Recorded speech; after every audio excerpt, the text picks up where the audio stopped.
What's up, powerful people? My name is Eli. You can call me Super Kid, and I'm here to welcome you to part 11 of Disco Elysium here on Super Kid Plays. Powerful people, if you're excited for today's episode, please hit the like button, subscribe to the channel, ring the notification bell, leave me any comments and that you have for me, and please share this video with anybody you think might like it.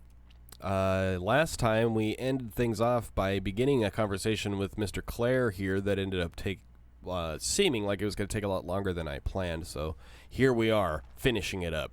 All right.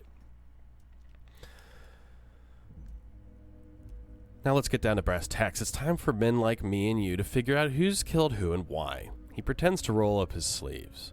Real police work is going to start happening now. I promise you, Harry. This is going to be good.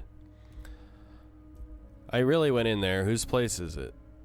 Wait, you said the lynching and the strike are related. How? By now, I'm sure you've figured out who the dead man was working for. The bad guys. Wild Pines. Sent to scare us. Another violent measure of the top hats against us flat caps. What do you mean? Harry, this strike is the culmination of many, many mistakes made by the Wild Pines group. They tried to shut the strike down by sending in armed mercenaries. That sounds like a lie. You mean our victim? He nods gravely. A security contractor. Can you imagine that? Workers standing in peaceful protest, united in the spirit of fellowship, and they send hired killers to mow us down with machine gun fire. I didn't see any machine guns. He performs a motion as if spraying bullets from a machine gun. Thanks, man. I'm talking beasts. Hardened killers from proxy wars in Yisit, Semenine, Sarah Miriza. You name it. They've done it. Raping, killing, burning villages, killing little children with the Senorita Pineapple Company. Harry, everything they did there, they brought over here. They want to turn Revachol into a third world slum. Honestly, the only thing they didn't do is kill the village elephant. Hold on, do you have a village elephant? No, Harry, the elephant is metaphorical and so is the village, but the mercs and their brutality are very real. Go on. Now, I haven't personally witnessed the brutalities out there. I have the luxury of staying in my container, you see. If I need to go somewhere, they just move my container. Wait, they move the container? Yes, I'm an old man, Harry. My legs aren't what they used to be. They lift my office with that big crane. It's actually very fun. You should try it. But enough about me and my fun container. His face turns serious. The killers the company hired, I think there were 3 of them, all hardened commando types. One of them got downright suicidal, getting drunk, violent, a little rapey. He shakes his head. Even their own negotiator couldn't control him. That's our boy, the one who likes hanging out and trees. That's pretty fucked up. By negotiator, you mean Joyce? Harry, he says, ignoring the lieutenant, what you need to realize is we dock workers are not pushovers. We got grit, Harry. This whole neighborhood does. Push us hard enough and we push back. And when we do, he raises his finger. We push to kill. An entire neighborhood of killers. Wait, the whole neighborhood is in on it? Potentially, Harry, potentially. We got arm wrestling champions, rowing club people, ex-coal miners, tough guys all ready to spring into action for their home base. Well, who exactly did the pushing? There's a militant wing inside of the Union. A group of people whose duties don't involve manual labor, but peacekeeping in the neighborhood. Making sure everything runs smoothly. Oh, that sounds a lot like a paramilitary force to me. They're like you guys, he nods to you and the lieutenant. Idealistic people who want to make sure bad things don't happen. And if they already have, well, punishment must follow. So these idealists killed our victim? Mm-hmm. One day, Titus Hardy, leader of this peacekeeping faction, comes up to me and says, Boss, Socialist Democrat fervor drove us to take it upon ourselves to kill this beast that was burdening the land. Titus Hardy. Okay, so he just sold him out. He probably worded it differently, but that was the idea. Sure sounded to me like they killed him. He chuckles. I gave them 2 weeks paid leave and told them to lay low to avoid retaliation. What the fuck? Aren't you worried we might arrest them for this? Oh, I'm not at all worried about that. These are not the kind of men who get arrested. They're Martinez boys, tough and gritty. I'd like to see the man who takes them in. He chuckles. Besides, I sent my lawyer girl to look after them.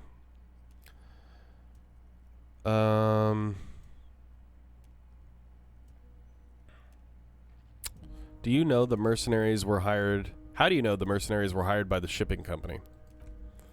How do I know? Let me tell you about these people. He slams his fist on the desk. That's their M.O. It's what they do. So you just don't have any proof of it shit, ever. Last winter, some poor workers in Terminal E went on a little strike. The company sent in Sediment, a security contractor. The strike was over the workers' right to wear protective footwear, Harry. These guys turn up and start beating people. Tell you what, Harry, I wouldn't be surprised if we got the same mercenary company after a little rebranding. And I'm sure as hell not surprised to see an army of scabs under my gates. So you believe the scabs were organized by the security contractor? You said it.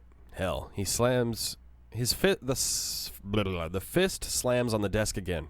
One of those guys looks big enough to take down that proverbial elephant. Boys like that don't just happen to show up during strikes. You mentioned a lawyer girl. Oh, Liz is a bright one. He grins broadly. I paid for that law degree myself, thinking it'll probably turn her all fancy, but hell, Harry, she came back a firebrand socialist. Sometimes she scares me with her zeal. Tell me about Titus Hardy and his crew. Oh, they are simply fine young men, all 7 of them, exemplary union members, always working to advance their position in the local socialist democratic movement. Core members.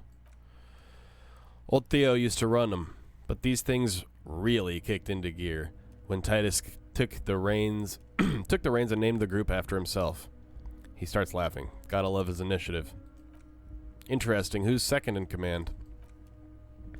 They're almost all of them great guys, born leaders. Whatever happened, I'm sure they only had the best interests of Martinez and Revachol in mind. Work with them, hell, interview them, but don't fight them. They really are just like you. Men who like beer, women, and some order on the streets. Where can I find them? You know what, Harry? He points both index fingers at you. I've got a feeling they're going to show up in full force tomorrow.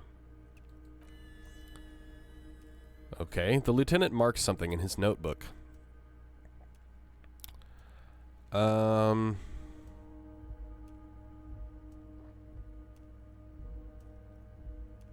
Let's see. I really went in there. Whose place is it? I just need to know. Why? What if it's connected to my case? Believe me, he's not a killer. He's nobody. He's a nobody, just a basement variety armchair fascist who comes up with needlessly complex conspiracy theories. Did one of his complex theories turn out to be true? What if it did? What if he took a whack in the dark? Started telling people the strike is funded by a protection racket that drove local shops out of business. What if he planned to write a hack piece to the local newspaper regarding these crazy theories he had developed, just to stir up trouble? Wouldn't that be annoying?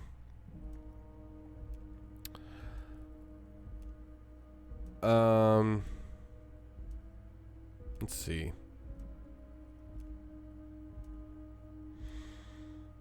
That'd be awful if I intervened in something like that. Truly awful. He shakes his head. It's great it didn't happen then. I personally love journalism, and I know you do too, Harry. That's because we've got nothing to hide, right? Now please, let's get back to the good stuff, the police stuff, Harry. I just see myself as one of you guys. Think of me as a sergeant or something. He smiles broadly. Let's crack this, Harry.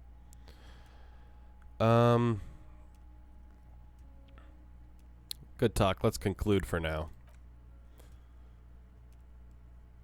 Was it a good talk? He leans back, suddenly worried. I'm not sure we made much headway here. I was hoping we'd bust the case wide open. Heck, I even wanted to tell you what I really want to achieve with the strike. I don't know what happened, Harry. I wanted you to feel like Mr. Martinez. And of course, I always wanted you to find your gun. Great sadness comes over him. But it's like I can't completely trust you yet. Yet? Yes, Harry. It's like I can't fully trust you if you're not a man on the left, he says, slowly shaking his head. I want to, but I just can't. He's been hurt too much in the past by men who aren't social democrats. I'm not a man of the left. I'm a patriot of Rochelle. You're right not to trust me. I take care of me. I'm a hustler. I grind. I'm a money engineer. What's that supposed to mean? I'm more left than you are. This is another corrupt scheme, isn't it? I'm neither left nor right. I do what my heart tells me to do. Fucking A, man. What does your heart tell you about your lost gun, Harry? Does it tell you to forget about it? Or do you think it wants to be found? He picks something from his teeth. I think it's lonely and cold. I think it wants to be found, and I have a proposal for you. And what would this entail? Once again, I require nothing unethical or illegal of you. You just need to get 2 little signatures on this piece of paper. He pulls out an envelope. And then mail it to my accountant in La Delta. No, I'm not going to do this. Perfectly acceptable, he smiles. No one's going to force you into anything, but I don't know about that gun of yours. You see, I'm a vengeful man, Harry. Part of how I got where I am is that, well, I can be quite nasty sometimes. But the good news is, the moment you change your mind and want to look into this matter, just tell me, and we'll be buddies again. He smiles pleasantly. I'm told the union is involved in the local drug trade. Oh, the lieutenant's eyes meet yours and he shrugs. I'm told the union is involved in the local drug trade. What? He smacks his forehead, completely flabbergasted. Harry, how could you say that to me? You know I appreciate a joke as much as any jolly fat guy, but I can't take slander. Are you actually investigating this? No, I'm not. I'm lying. The man rubs his temple and closes his eyes in pain. You've hurt me, Harry. Me, a friend. But you know what? He perks up. And gets over it in 2 seconds. Seems like it didn't really hurt him. I trust you. Like I trust all my friends. And I know you'll never talk to me about this again because you don't want to wound me. So what do you want? Let's change the subject. Thank you for understanding. The lieutenant looks him in the eye. We will continue to do what we must. You too, Lieutenant. He chuckles suddenly. You know, I like you, but you never were my favorite. I'm a Harry guy. I'm Team Harry. None taken. The lieutenant quickly replies and then turns to you. Did we have anything else to do here, Harry? I met Joyce, the company representative. Oh, that's very nice. I haven't gotten around to her yet. I'm very, very busy, you see. He adjusts a button on his sleeve. I hope you're getting along. One thing I want to make very clear, Harry, is that this is not some kind of union versus corporation situation. Everyone is just pals here. Just pals? We're all trying to do what is best for Martinez. His smile widens. Don't feel like you can't cooperate with her just because you and I are such good friends and I'm helping you find your lost gun. I'm not a jealous guy. I told Joyce that I met you. It's perfectly okay. Even if you've told her everything we've talked about, it's absolutely fine. What happened to the previous negotiator, Mr. Gaumont? What do you mean, Harry? The man sounds annoyed. The big man sounds annoyed. Nothing. I let him go. He made concessions for the company in previous negotiations. Why would you let an ally like that go? He's an old man, Harry. I wanted him to spend more time with his family. He looks down and sighs. God knows how long he's got. You called him a midget. Harry, he exclaims indignant. I have little people in my organization. I would never call someone a midget. What is this? Honestly, I'm beginning to think you're a midget, Harry. Abruptly, he smiles and changes his tone. I'm only kidding, Harry. You're not a midget. No one is. We're pals. That didn't make any sense. It's hard to say if he really lost his temper or if this is another one of his tricks. This man almost never angers visibly. Joyce said the previous union leader vanished under suspicious circumstances. Vanished?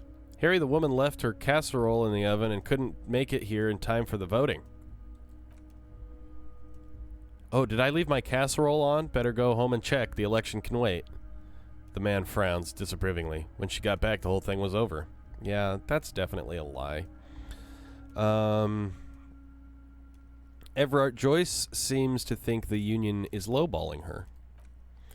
Yes, lowballing, of course. He's suddenly very serious. This isn't a casino, Harry. Real people, real livelihoods are at stake here. But everything's a casino for those rich types. That's actually kind of an interesting statement. His expression makes it clear. This is childish and irresponsible behavior. Why haven't you let her in to see you? If she actually wants to see me, she will find a way. Any good negotiator would. And I just don't have anything to discuss with a bad negotiator. He doesn't want to see her. It's as simple as that. Okay, let's talk about something else. Of course, Harry, let me just assure you one more time. It's perfectly okay to share anything we discuss with this Joyce. This is a completely transparent organization. I have no interest in what she's doing, but I myself have nothing to hide. Your business is your business, and I respect your privacy. Just remember, none of this, he makes an all-encompassing gesture, is secret. Tell her about all of it. My brother's picture, my singing swordfish clock. He looks around. Tell her how overweight I am and how I'm helping you find your lost gun. Tell her about everything. Everard doesn't mind.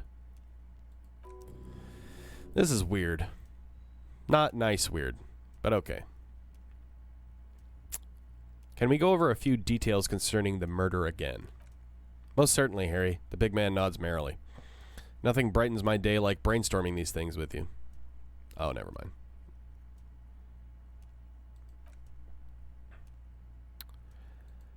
We're leaving. Oh, we finished our thought. Hell yeah.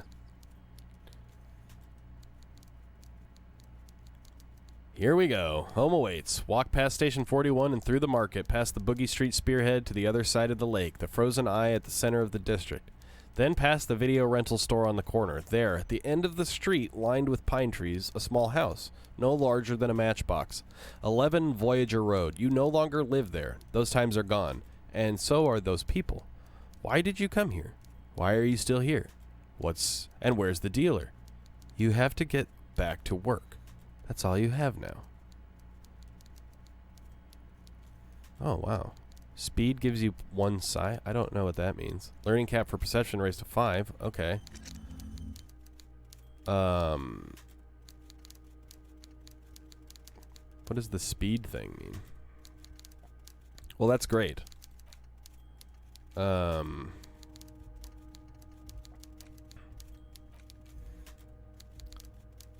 I don't know exactly what it means.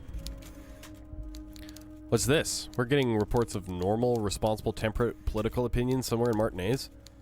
You must be mistaken. I'm a real radical. That's me, Mr. Responsible. Someone's got to keep it sane around here. This is because I keep saying none of the above to political stuff, isn't it? I'll do that one. This is because I keep saying none of the above to political stuff, isn't it? It's also about that, but it's also more.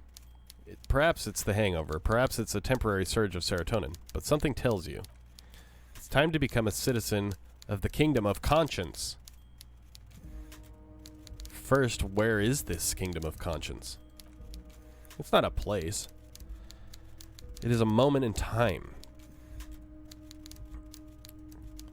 that can only arise in the right circumstances. In all of human history, it's only been achieved a handful of times. How do you bring about those circumstances? Incrementally. Yawn. You'd get there faster with a little speed. History's greatest catastrophes have been brought about by people trying to make the world a better place too quickly. The genius of Dolores Day. She recognized the progress is meaningless if its gains are lost because of instability. Real, lasting change can only come about gradually, increment by increment. But what about all the things that are wrong now? Just because you live in the present doesn't mean you have the right to place your needs above the needs of the future. You may never live to see the kingdom of conscience. Your children may not. Even your grandchildren might not. But that's no excuse to not keep working. Or excuse not to keep working. What's sang-froid? Isn't that... that's cold blood, right? In French? Again, I don't know how to say anything in French. What a fucking joke. Wait, is the kingdom of conscience really about doing things, or is it just preserving the status quo? Do you believe the status quo is preferable to chaos and bloodshed? No. Then you've never lived through real chaos. Sometimes, in the face of great disaster, defending the status quo is progress. Okay, but what's the kingdom of conscience actually like? The kingdom is difficult to comprehend and even more difficult to describe. Partly because humanity will need to discard many of the categories that define and limit it today. The kingdom of conscience is post-capitalist, post-national. It's also post-industrial, post-ideological, even post-sexual. Sounds incredible. Alonzi, let's get there right now. I don't know what Alonzi means. Let's do it. Fuck it. Slow down, Mr. Reasonable. Did you miss the part about compromising and taking things slow? Oh, right. Then let's get there eventually? That's right. Remember, real democracy is just around the corner for Revachol. When that real democracy kicks in a long time from now, we are all going to be so much happier. Think that's true? I hope so. Oh yes, my thought. Heartache is powerful, but democracy is subtle. Incrementally, you begin to notice a change in the weather. When it snows, the flakes are softer when they stick to your weary, worn forehead. When it rains, the rain is warmer. Democracy is coming to the administrative region. The ideals of DeLorean humanism are reinstating themselves. How can they not? These are the ideals of the Coalition and the Moralist International. Those guys are signal blue. And they're not only good, they're also powerful. What will it be like once their nuanced plans have been realized? I don't know. Alright, we have a few of those thoughts that we need to take care of. That's fine, though. We will. Eventually. Now.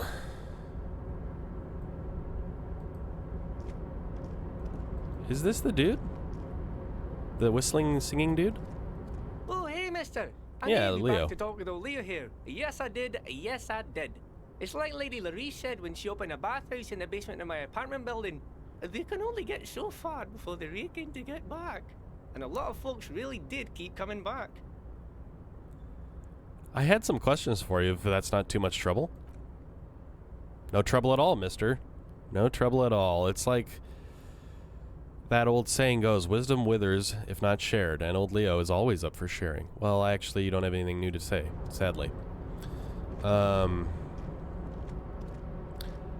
Now, we have 45 seconds left on the timer.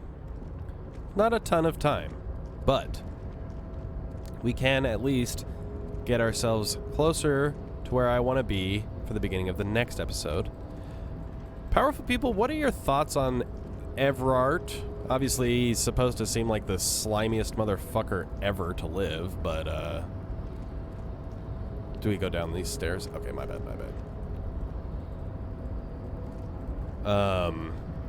But I mean, that could just be a red herring, you know? I tend to, in my own mind, side with labor, but they did a pretty damn good job of making him seem completely despicable and disgusting, and Joyce very reasonable and likable. So that's a fun little juxtaposition. But here we are, powerful people. I think this is far enough, and I'm gonna just call it. I'm gonna call it here. I think in the next one, I don't know, maybe we'll go talk to Joyce again. Maybe we'll talk to Kuno. Maybe we'll do another thing. I definitely want to see if I can get if I can remember to get the stuff in this little crate here, as well as this money over here.